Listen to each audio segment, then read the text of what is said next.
BRS party ఆవిర్భావ దినోత్సవం సందర్భంగా ఈరోజు నల్గొండ జిల్లా పార్టీ కార్యాలయంలో బీఆర్ఎస్ పార్టీ జెండా ఆవిష్కరణ కార్యక్రమం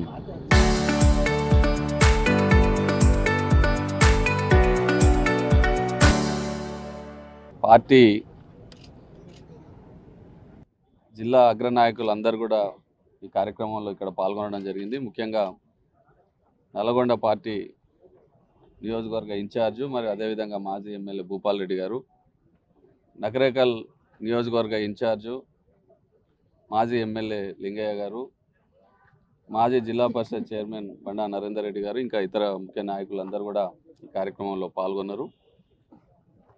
బీఆర్ఎస్ పార్టీ ఆవిర్భావ దినోత్సవం సందర్భంగా గౌరవ మా వర్కింగ్ ప్రెసిడెంట్ కేటీఆర్ గారు పిలుపు మేరకు ఈరోజు జిల్లా కేంద్రాల్లో, మండల కేంద్రాల్లో, నియోజకవర్గ కేంద్రాల్లో అన్ని గ్రామాలలో కూడా పార్టీ జెండా ఆవిష్కరణ కార్యక్రమం జరుగుతూ ఉన్నది.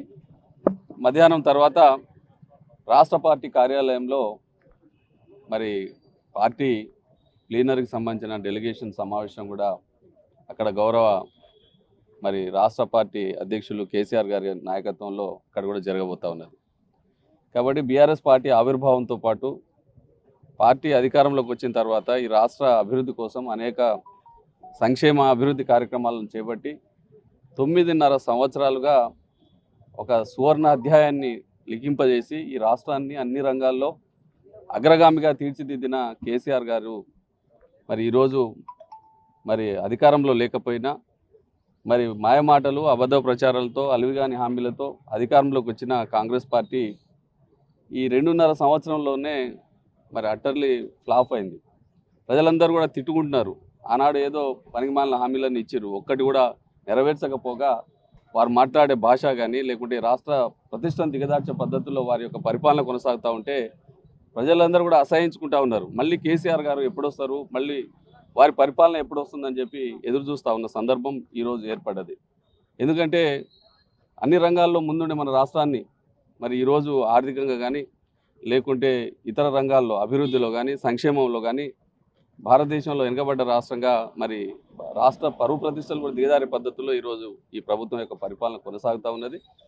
మొన్నటిదాకా కాళేశ్వరం పేరు మీద ఈ ప్రభుత్వాన్ని కానీ గౌరవ ముఖ్యమంత్రి మాజీ ముఖ్యమంత్రి కేసీఆర్ గారిని అబాస్పాలు చేయడానికి ఈ 2.5 సంవత్సరాలు అబద్ధ ప్రచారాలు చేశారు.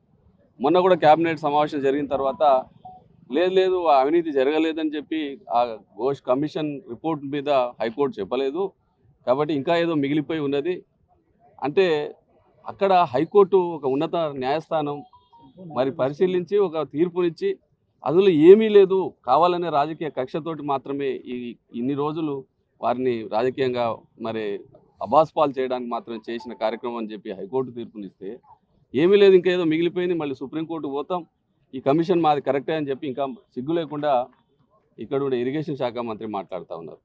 కాబట్టి ప్రజలందరూ కూడా ఆలోచన చేస్తున్నారు, ఇది ఏమీ లేదు, ఉట్టిదే మాటలు చెప్పడం, కోతలు కోయడం, అబద్ధ ప్రచారాలు చేయడం, ఇంకా మర్చిపోలేదు, ఇంకా వాళ్ళు ప్రతిపక్షంలో ఉన్నట్టే మాట్లాడుతూ ఉన్నారు ఈ అధికార పార్టీ ప్రభుత్వం నాయకులు, అక్కడ ఉండే మంత్రులందరూ కూడా.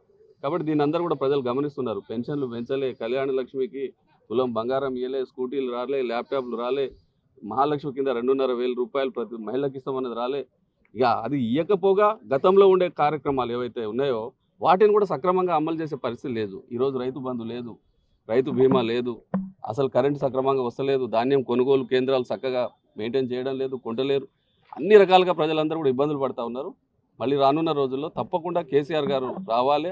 ఏ ఎన్నికలు వచ్చినా తొందరగా మళ్ళీ కేసీఆర్ గారి ప్రభుత్వాన్ని తీసుకురావడానికి ప్రజలందరూ కూడా సమాయత్తమై ఉన్నారు.